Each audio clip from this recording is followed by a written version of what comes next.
A vote to end the stall, and the finger pointing is almost a certainty. Hope you had a great weekend. I'm Bill Hemmer, live inside of America's Newsroom. Did you have a nice weekend, Bill? Fantastic. Good. You look refreshed. For January? Yeah. Awesome. Get ready, because this is going to be another big day. I'm Sandra Smith, everyone. President Trump already calling out Democrats for putting politics ahead of the nation. Well, those tweets coming just 2 hours ahead of the next big moment in this fight. Senators will be taking a test vote to see if they have the numbers to end this shutdown. All of this after a very busy weekend in Washington. Let's step back from the brink. Let's stop victimizing the American people and get back to work on their behalf. This is the Trump shutdown. Only President Trump can end it. We Democrats are at the table, ready to negotiate. The president needs to pull up a chair and end this shutdown. We recognize that as a group of 20-plus bipartisan legislators, we need to be working with our respective leadership teams to have them come to a level of consensus. To my Democratic friends, don't overplay your hand. The government shutdown is not a good way to get an outcome legislatively. We learned that as Republicans. So February the 8th makes sense to me.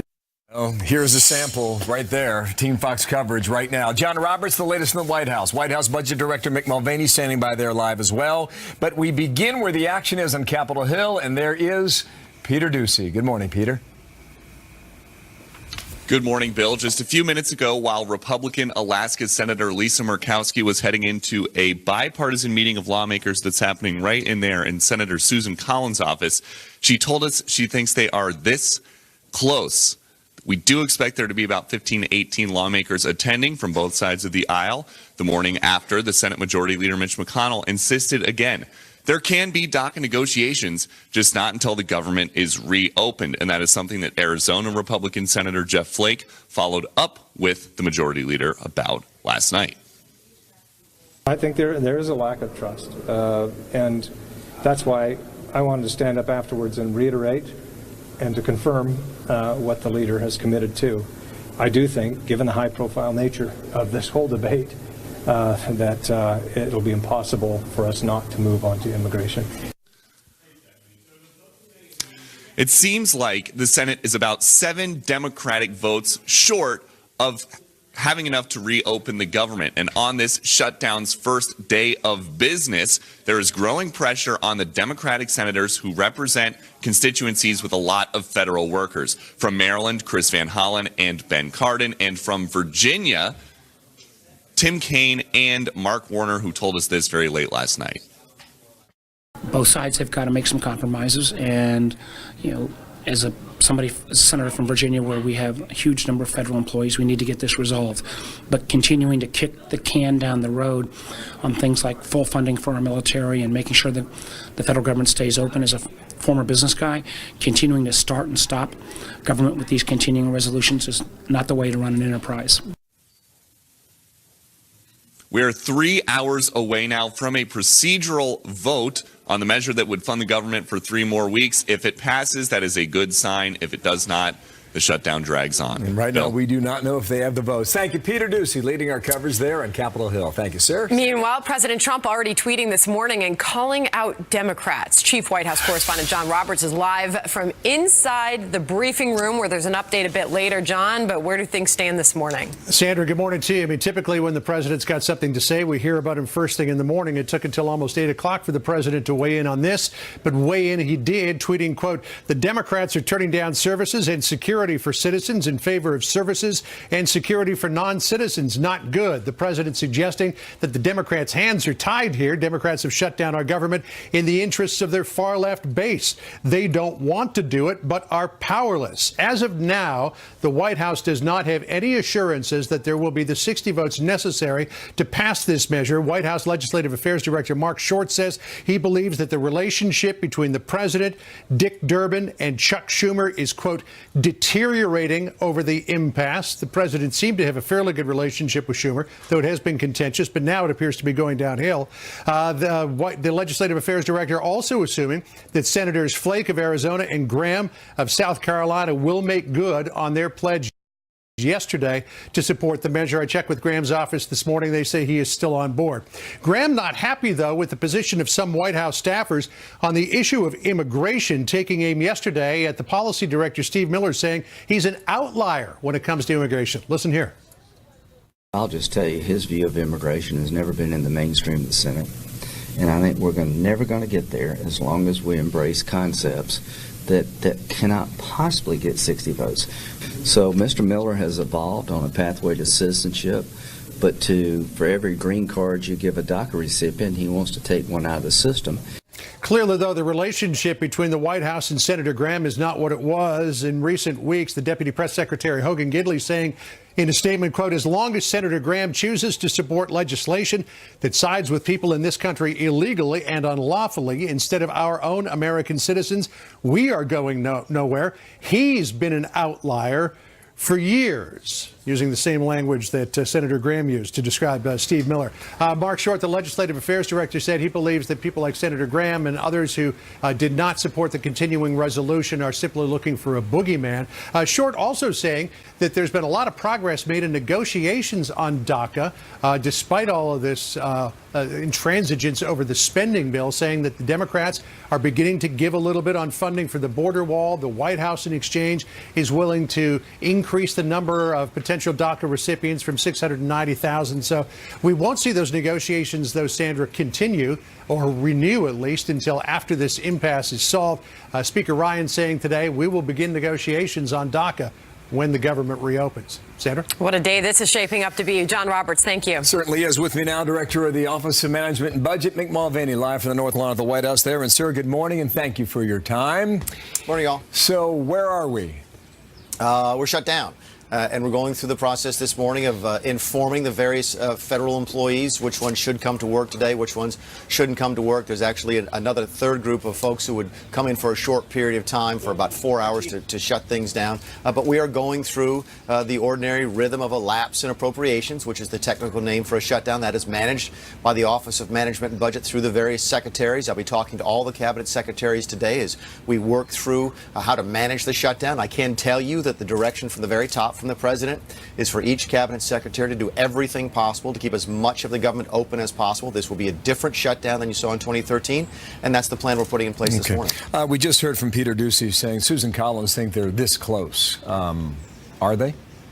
That's great, and I think you'd probably have to reach out first to those sort of self-described centrist Democrats, the folks who, go back home, John Tester in Montana, for example, and says he wants to work with Republicans. He's good at reaching across the aisle. He tries to run on that platform, and then comes to Washington and does something entirely differently. I think those are the folks you need to talk to. We've already seen 4 or 5 Democrats already vote for keeping the government open, working in a bipartisan fashion. We need more of those. This government cannot open again until at least 9 Democrats support the measure. So it's entirely in their hands. I heard your lead-in where Chuck Schumer said only the president can open this government. Mr. Schumer needs to go back and take basic civics. It is up to the Congress to fund the government, not the President of the United States. Only the Democrats in the Senate right now hold the keys to opening the government. I would take it, the White House would take it, even if it's a 2.5-week reopening, right? Because they're talking about February 8th. I mean, look, it doesn't give them a lot of time, but I imagine you support that. We'll support it. We thought 4 weeks to pass the House was the ideal amount of time. We do know that what was discussed as late as Friday or early into Saturday was a 5 or 6 or 7 day extension. That's simply not enough time to deal with all the things we need to deal with. Let's be perfectly clear where the president is. He was negotiating on DACA before the shutdown. He wants to continue discussions about DACA, but it will be after the shutdown. We are not going to be held hostage. We are not going to allow the Democrats to force a discussion on DACA by forcing a shutdown, by forcing federal workers in peril, by putting our military at risk. That's simply not going to happen. We want to engage in that discussion, but not during the shutdown. 3 more things here quickly. Lindsey Graham says Stephen Miller's getting in the way. Is that true? The president makes the decisions about the immigration in the White House, period, end of story. Wow. Is Lindsey Graham wrong on that characterization then? I believe that Lindsey is, yes, sir. Well, Tom Cotton said Democrats are misrepresenting the good faith effort on behalf of the White House. How would you characterize that? That's actually a true statement. I think no one has asked Mr. Schumer the follow-up that needs to be added. He's been running around town the last couple of days saying he offered the president everything he wanted for the wall and everything he wanted for the military. The better question for Mr. Schumer as we try and prevent this Schumer shutdown from going another day is, did you really offer appropriated funds, or did you just offer to authorize a building of a southern wall? Keep in mind, there is already a southern wall that was authorized in 2006, voted for by Mr. Schumer. It's never been built because the funding has never been there. So, yeah, I think Senator Cotton's representations there are probably fairly accurate. And Mark Short works with you, said the relationship with Democrats is likely deteriorating. I think the phrase he used was probably deteriorating. Is that a fair characterization? Yeah, I think the president is finally starting to learn that that maybe the Democrats in the Senate leadership, at least, were not the honest brokers that we thought they were. You can't have a conversation like that about really funding a wall but not funding it, really funding the military but not funding it. You can't do that with the President of the United States and not expect there to be ramifications for future discussions. Well, the president met with Chuck Schumer Friday afternoon. Is there another meeting planned today? Not with Mr. Schumer, no, sir. With others on the Democratic side or Republican? Mark Short handles more of the legislative affairs. I know that I'll be meeting with the president later today to go over the mechanics of the shutdown. We'll also, again, be meeting with the cabinet secretaries to go over how they will manage the lapse in appropriations at their various agencies. The president's very engaged with that. I'll speak with him several times. But as for individual meetings or phone conversations, that's handled by legislative affairs. I'm sorry I'm going long here, but how would you define the way the president's been involved in? How are we to understand that? I've talked to the president. He's heavily engaged. I don't think anybody can claim that the president wasn't actively engaged in trying to prevent the shutdown. He had bipartisan meetings all last week. He met with Mr. Schumer one-on-one on Friday. Since they've gone into the shutdown, however, he has stepped back from those negotiations because, again, we won't be held hostage. He shifted gears to being the person now who's supposed to manage the shutdown. This is the chief executive of the nation. He's responsible to sort of manage how this plays out in terms of every single cabinet agency, and that's what he's doing. Okay. So he's gone from negotiating to running the government. Really appreciate your time, sir. Mick Mulvaney there from the North Lawn. Thank you. Thanks very much. Sandra. All right, well, we will get more reaction from the White House next hour with White House Press Secretary Sarah Sanders on where the president stands this morning. Of course, we'll have a lot of questions for her. Very interesting and informative discussion with Mick Mulvaney there. Yeah, and you were watching over the weekend, so was I, and the ping pong is pretty active right now, going back and forth. American people are frustrated watching this, I know. Get it done, right? Some other big stories watching right now. Watch this down in Jerusalem moments ago. Vice President Mike Pence on the ground in Israel, breaking major news on that decision to move the U.S. Embassy to Jerusalem. What that decision is, live there in a few moments, coming up here. Plus, bombshell new revelations as lawmakers get their hands on even more texts between those two former Mueller agents. Why we are now learning Peter Strzok and Lisa Page knew Hillary Clinton would not be charged before she was even interviewed by the FBI. Jason Chaffetz will join us. Also, these new details as they break in the government shutdown, minute by minute, right here. We have it covered for you all morning long. Don't move.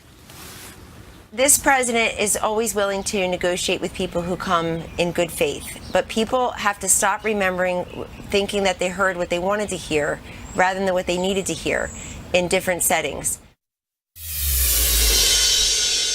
Lawyer at the Bureau, the text suggests they knew in advance that Hillary Clinton would not be charged in that email investigation, even before she was interviewed. In one exchange in 2016, while referencing former Attorney General Loretta Lynch's tarmac meeting with Bill Clinton, Peter Strzok writes, "Timing looks like hell." Lisa Page responds, "Yeah, that is awful timing," and then says, quote, "It's a real profile and courage since she knows no charges will be brought." Let's bring in Jason Chaffetz, a former congressman, a Fox News contributor. I'm sure that fires you up, Congressman. Well, I got to tell you, I was the former chairman of the Oversight Committee, and nothing is more frustrating than not getting all the documents from the Department of Justice. The key metric here is to make sure that they get 100% of the documents. But as it relates to that exchange, remember, it was Congressman John Ratcliffe in the House Judiciary Committee who asked very specifically of Director Comey, when did he make this decision? And he said it was done after. And I would also want to play back the tape at some point showing the Director Comey, when he went to the press release saying, to the press conference, he was emphatic. Nobody at the Department of Justice and the Attorney General, they didn't know what he was going to say. I mean, that was so misleading, if not an outright lie. based on these text messages. So based on those text messages, we all just read them and heard them, and we can draw our own conclusions. But what conclusions are you able to draw from reading those? Well, I mean, do you believe them at face value? I mean, these are the senior most people. This is not some rank and file, low-level person who's, having an exchange. Remember, this is a guy who's engaging in an affair with another member of the Department of Justice, and they're having a very candid exchange here, indicating that the Attorney General herself knew in advance, before she made her public statement, what the conclusion of this result was. And they had not yet interviewed the main subject of this investigation, Hillary Clinton herself. For the FBI director then to come to Congress, raise his right hand, and swear and testify that they had not come to that conclusion, that needs to be sorted out. That's not. So does this tell you that those high-ranking officials clearly knew that she was going to be exonerated, say even before her actual interview took place? And when I ask you that, I would also ask the question, is it maybe typical that high-ranking officials would know the outcome of an investigation beforehand anyway? Well, look, it's another piece of evidence. It's not the sole piece of evidence. And that's what's so disconcerting here. Because remember, you had the drafting of the memo by Director Comey before some, 16 or so people had even been interviewed. And you heard Trey Gowdy and John Ratcliffe and others who have said repeatedly they have been career prosecutors. They have never, ever seen a case dealt with like this from top to bottom. And that's why a lot of us just don't believe that the Department of Justice was applying justice in a fair, even hand because it was Hillary Clinton. So does this change anything, though? Does anything change based on what we're learning here? I mean, there's these missing text messages as well between Strzok and Page, and here's what we know about that. Many FBI-provided Samsung 5 mobile devices did not capture or store text messages due to configuration issues related to rollouts, provisioning, and software upgrades that conflicted with the FBI's collection capabilities. The result was that data that should have been automatically collected and retained for long-term storage and retrieval was not collected per a DOJ letter January 19th, 2018. Why should anybody believe that? I mean, how convenient. And you know what's suspicious as somebody who's actually been through these investigations is that the missing text messages, that the end date of that is the day before Mr. Mueller starts his probe. When you're talking about things that end within hours of other things starting, you really have to raise an eyebrow and say that's highly suspicious. I think Senator Johnson is asking the right appropriate questions, and we'll see what their answers are. We shall see where this goes. Congressman Jason Chaffetz, thank you for coming on. Meanwhile, there are new developments now in a shocking memo that Republican lawmakers want to go public with. They allege surveillance abuse of DOJ and FBI during the Trump campaign. Details on that. Also, Vice President Pence making a big announcement about the future for the U.S. Embassy in Jerusalem. A live report on what he said just moments ago. Coming up here. Central Florida now. This is south of Orlando. There's a manhunt underway. Police saying that 2 explosive devices ignited at a mall in Lake Wales, Florida on Sunday. Officers finding a smoke in a service corridor near a J.C. Penney when they arrived. No one injured. The mall was evacuated. Police are now looking at surveillance video to find more clues to who's responsible for this one. A live report on what's happening this hour. Coming up next hour in America's Newsroom. Vice President Mike Pence breaking some news overseas, announcing the U.S. Embassy will move to Jerusalem by the end of next year. The Vice President meeting with Israeli Prime Minister Benjamin Netanyahu as he continues his Middle East trip. David Lee Miller is live in Jerusalem with the latest there. David? Sandra, this indeed was an historic day. The U.S. Vice President Mike Pence became the first VP to speak before Israel's parliament, the Knesset. He was interrupted numerous times for applause, and once by Arab members of the parliament who held up signs declaring Jerusalem is the capital of Palestine. The protesting lawmakers were then forcibly removed from the chamber at the beginning of Mr. Pence's speech. The vice president reaffirmed the special relationship between Israel and the United States. He received a standing ovation when he revealed the details of when the U.S. Embassy would be relocated from Tel Aviv to Jerusalem, Israel's capital. In the weeks ahead, our administration will advance its plan to open the United States Embassy in Jerusalem. and that United States Embassy will open before the end of next year. The vice president spoke at length about Iran, a country that has pledged itself to Israel's destruction. Mr. Pence called the Iranian regime the world's leading state sponsor of terror. He said Washington will never allow Iran to develop a nuclear weapon, and said the administration will no longer honor the nuclear deal negotiated by the Obama administration unless there are significant changes. The Iran nuclear deal is a disaster, and the United States of America will no longer certify this ill-conceived agreement. Earlier in the day, as you mentioned, Mr. Pence met with the Israeli Prime Minister Benjamin Netanyahu. Palestinian leaders, citing the administration's position on Jerusalem, refused to meet with Mr. Pence. A Palestinian lawmaker said that the vice president's call for the U.S. to help broker a peace deal in the Middle East was, and I quote, ridiculous, adding that the U.S. is essentially undermining efforts here to bring peace and stability to the region. Sandra? David Lee Miller, live for us in Jerusalem this morning. Thank you. From overseas, back at home, back to our top story. Federal government is shut down, and one top Republican lawmaker saying the White House carries part of the blame. This is what Lindsey Graham is saying. All I can say about the White House, their staff has been unreliable to work with on this issue.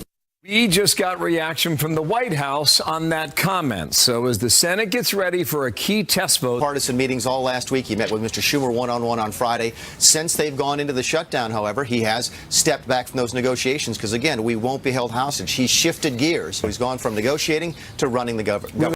That was White House Budget Director Mick Mulvaney a few moments ago from the White House. He had a lot to say, too. First government shutdown in 4 years now enters day 3, and talks will resume about 30 minutes from now. But can they get to 60 votes for a vote around 12 noon to advance the issue? Bipartisan group of senators trying to hammer out some sort of deal, all coming ahead of a major test vote, as I mentioned, that will go down at noon as expected. Now, do they have enough support? President Trump tweeting this morning, here it is, Democrats have shut down our government in the interest of their far-left base. They don't want to do it, but are powerless. Katie Pavlich, editor of townhall.com, and a Fox News contributor, Marianne Marsh, former senior advisor to Secretary John Kerry. How you doing, ladies, on a Monday? Morning. Good day for a shutdown, Happy isn't Monday. it, ladies? Right, it just certainly Indeed. is. I want to play a clip from Mitch McConnell over the weekend. I think this is the basis, the foundation for the debate that we're about to have. Here is the Senate Majority Leader. Everyone has figured this out. This shutdown was a political miscalculation of gargantuan proportions. So, Marianne, a political miscalculation. Has this already backfired on the left? No, not at all. And when you look at the polling, it's clear Republicans are paying a bigger price for it than Democrats. No matter what number you look at, it's an anti-incumbent movement that people are opposing this, and there are more Republican incumbents than not. But I think the bigger issue here, Bill, is trust. The most fundamental principle in life, politics, and negotiations is trust. And so far, it's not just Schumer and Durbin and the Democrats who are having trouble trusting what Donald Trump wants. It's McConnell and Graham and the Republicans, too. So it's hard to see how you can make a deal when in 1 minute Trump says one thing, and then 2 hours later, Kelly, Miller, Mick Mulvaney and others come out and say, no, that's not the deal we want. We want something different. About that 30 minutes ago. He kicked all those comments to the curb. But I watched him. I expected Katie to get that response. But back to the question, has it been a miscalculation of the political kind for Chuck Schumer? Yeah, look, there are a lot of people in Northern Virginia who aren't going to work today because they're federal workers. A Democratic senator is in charge of the state of Virginia. We have an election coming up, and Democrats in red states are going to have to decide if this is worth it. If Chuck Schumer from New York, standing up for illegal immigrants over hundreds of millions of American citizens, is really going to be the way they want to calculate going into the election. The problem with Democrats for 8 years now in terms of losing elections is that they have decided not to put the interests of American voters first and gone over to special interests. And they're certainly doing that now. And we'll see how long this shutdown lasts, but it's not looking good for them in terms of the optics. You had 3 Democrats in those states that you're mentioning that voted with Republicans the other day. Well, yeah, and you're right. We'll see how many that grows in terms of numbers. Tom Cotton addressed your very point, Marianne, on NBC yesterday. The allegations you put on the table a moment ago, this is what he said about that. It's hard for the president or for Senate Republicans to negotiate when the Democrats sitting across the table don't get what they want. They run out and they misrepresent what was a good faith effort to listen and to build trust, claim that some ridiculous deal was made, and then claim that the president walked away from that deal. And the media buys it hook, line, and sinker. Hook, line, and sinker, Marianne. Dive on in. That is rich. The fact is, Chuck Schumer accepted Donald Trump's offer of $18 billion to build the wall. That was the deal. Then 2 hours later, Kelly calls and says, no, we need $33 billion to build the wall. And everyone's like, what? Come on. So how can you do a deal with any of these guys? I mean, Khan is as bad as the rest of them. Go ahead, and Katie. the last point, one last point.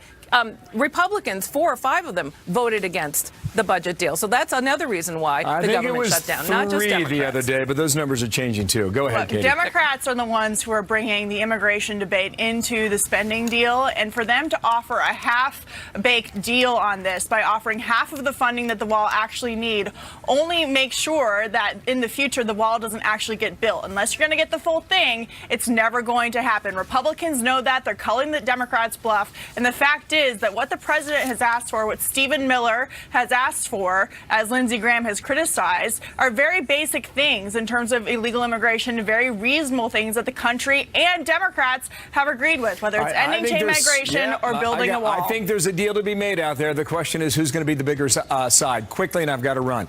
Marianne, how long does this last? Do you put a day number on that? That vote at noon, no one can say right now whether that happens. And it comes down to, can you trust them? In 2013, Senate passed an immigration bill. Paul Ryan never took it up in the House. That's a big concern, especially when he won't commit to running for re-election. Katie, do you put a number on it? Look, I have some friends who work for the federal government. Some of them are turning in their furlough papers today. Others have booked tickets to Florida with a one-way ticket. So they are not counting on coming back to work anytime soon. Happy hour starts early these days. It does. Yeah. Thank you, ladies. Good to see you on a Monday. Marianne and Katie, thanks for being here today. So, Super Bowl 52 is set and the New England Patriots are heading back. Thanks to who else but Tom Brady. This touchdown here sealing the deal in another. Waking up in Minneapolis today, I mean, you are just crestfallen. Yeah. You had a great year and a great team, and the Super Bowl was in your town, and you didn't get there. Nonetheless, for the Patriots to win without Gronkowski, I thought that was an amazing. Something tells me your pick is the Pats for the win. Can you give me a couple days on it? All right, I'll give you a couple days. All right. Well, I think we have we'll reconvene. I think we have a great matchup between these two teams. Really going to be a good one. Yeah, I think so. 5-2. Still have a big show ahead in a moment. Here at America's Newsroom brings you White House Press Secretary Sarah Sanders. She's live in a moment. But first, Marco Rubio standing by. We'll talk about where things stand right now in Congress. So come on back right after this. The shutdown should stop today. And we'll soon have a vote that will allow us to do exactly that. And the number of senators keeps growing with each meeting that we have. And each one of them is committed to getting to a solution. A bipartisan group of senators will be meeting moments from now trying to hammer out a deal to end this government shutdown. We are in day 3 and navigate the immigration roadblock that has been hit. The current goal is to have something set up until February 8th in hopes of working out a better deal by then. But is that even possible? Joining me now, Republican Senator from Florida, Marco Rubio. Will you support this measure at noon today?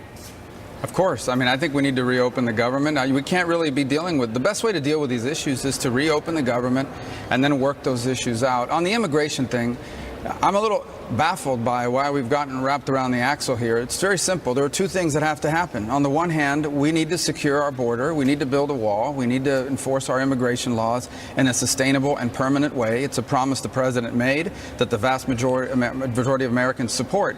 On the other hand, and the president agrees with us too, is we need to find some permanent status at a minimum for the people who are currently under DACA. That is the deal. What is complicated it is people come forward and say, well, I want citizenship. which Republicans and even the president has expressed an openness to, but only if you deal with chain migration.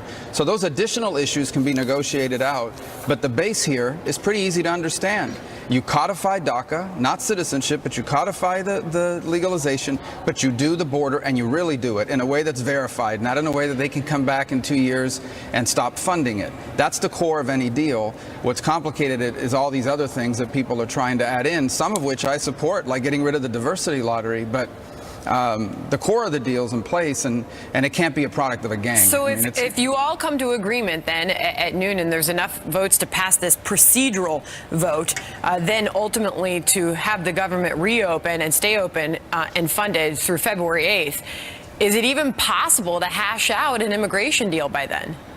Well, I've just described basically what that deal would look like at its minimum, and that is it would be a deal that codifies DACA in exchange for a real wall, real border enforcement, in a way that's going to happen, basically not in a way that they can come back in a year and deny the funding, and so the wall never happens, but the immigration reform on DACA does. Now, if you want to have a debate about additional things like citizenship, then you're going to have a debate about chain migration. If you want to add other things, it'll have to be balanced. But that's the core of any deal, and at minimum what needs to happen. The president's expressed a willingness to do it, but it's important for Democrats to understand nothing is going to happen unless we can figure out a way to permanently fund the wall and the enforcement that the president wants and that the vast majority of Americans, and myself included, support. And I think if people can get realistic, we can make a lot of progress very quickly. But it cannot be a product of a gang, of 4 or 5 people meeting somewhere, putting a bill on the floor and saying, take it or leave it. You know, I was part of an effort like that in 2013. I see others are trying to do it now. It won't work. This issue is too critical to too many people to be a product of a small group and a take it or leave it proposition.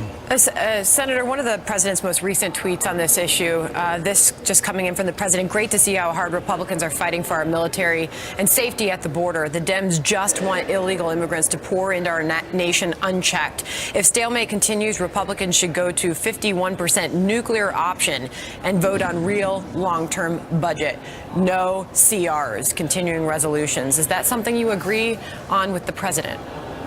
I don't agree with that because I think that it's possible, and we've seen this in the past, where in short order the Democrats can be in the majority and with 51 votes pass all kinds of things that undo all the things we've just done. I mean, with 51 votes, they could come back and repeal all the tax cuts we put in place and that sort of thing. That said, a lot of people will tell you the Democrats are going to do that anyway. I hope that's not the case. But look, the 60-vote threshold is not in the Constitution. It is a rule, and it is a prerogative, and in many ways a privilege of being in the Senate. We have to be more judicious about how we use those things. Right now, the Democrats are forcing 30 hours of debate on every nominee, even nominees that are not controversial. And I imagine you can say the Republicans did some of the same things not long ago.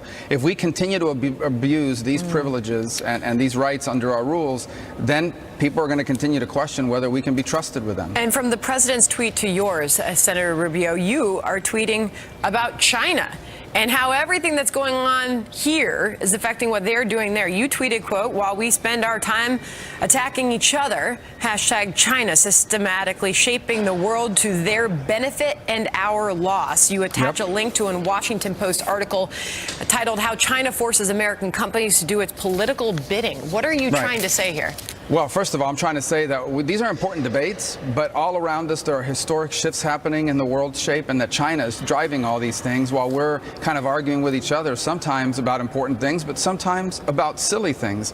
And I would add to that, that article basically is American companies that had employees who had tweets about China that China didn't like. Not only did these companies force the employees to take down their social media, they had to apologize for it and beg China to continue to allow them to operate in the country. So today you have American companies basically bending over backwards, apologizing, censoring what their employees say here in America in order to not offend the Chinese government. That is outrageous. And that's happening over and over and over again. Well, I know there's a lot of huddles going on in Washington right now. You are part of a lot of these negotiations. Senator, we thank you for your time this morning. We will see how this day turns out, that vote happening at noon. Senator Marco Rubio, thank you. Thank you. Well, today is a huge day here at the Fox News Channel, the debut of our brand new newsroom. Bill is downstairs with a sneak peek. Hey, Sandra, Bill. you're going to love this place, and our viewers are about to get to know it very well starting today. This is big for us. It's our future. In a moment, you're going to see us, Kristen. There's Warren Vanderveer right here. Watch out for him. He's going to do the honors momentarily. Yeah, right. Hang on. So at the other side of this commercial break, come on back, and we're going to show our viewers the way we will take you into the future together. Can't wait. Right after this. Our newsroom. Bill Hemmer is there now. Hey, Bill. Hey, Sandra, I want you to come on down after the show because you're going to love this place. This is a new chapter for the Fox News channel. None of it's possible without our chairman, Rupert Murdoch. This was his vision. So with me today to do the honors, Jack Abernathy, co-president of Fox News, Suzanne Scott, president of programming, Jay Wallace, president of news, and Warren Vanderveer, executive vice president, technical operations and engineering. And so you know, Sandra, Warren's been sleeping on a cot for 6 months, okay? Must be an exciting day. It's great. It's great to have everybody working together, and we made a great team, and we made a great newsroom for everybody. On time? On time. Under budget? 22nd. Right on budget. Really? Right on budget. Is that true? Jay, for our viewers, what do you hope they gain from this? I think this is about being number one in all phases of the game.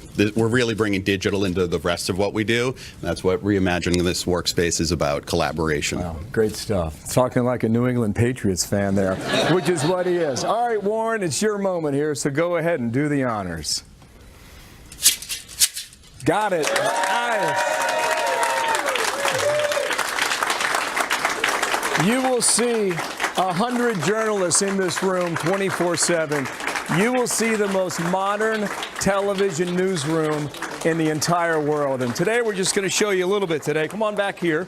Eventually we'll reveal it a little more as we go through. But this is Studio N. As in news, and to our viewers at home, this will be the backdrop you will start to see very soon. And our analysts and our reporters and our anchors will all come through here. And it's just such a beautiful space on 48th Street with the windows as far as the eye can see. So this is our way of taking the next step into the future. And we can't wait for viewers to see it with us. So crack the champagne, Sandra. Today is day number 1, so check it out. Congratulations to everyone here at Fox News. And Bill, I'll take you up on the offer for a tour after the show's over today. Looks spectacular. All right, thanks, Bill. Meanwhile, back to our top story of the day. There is some breaking news out of Washington right now. We are now hearing that noon procedural vote in the Senate could be in jeopardy. Lawmakers right now are scrambling to try and end the stalemate and get the government back open and running again. All this as President Trump calls out the Democrats from the White House. We will be live on Capitol Hill with all of that. Plus, White House Press Secretary Sarah Sanders will join us at the top of the hour live. Mr. Schumer needs to go back and take basic civics. It is up to the Congress to fund the government, not the President of the United States. Only the Democrats in the Senate right now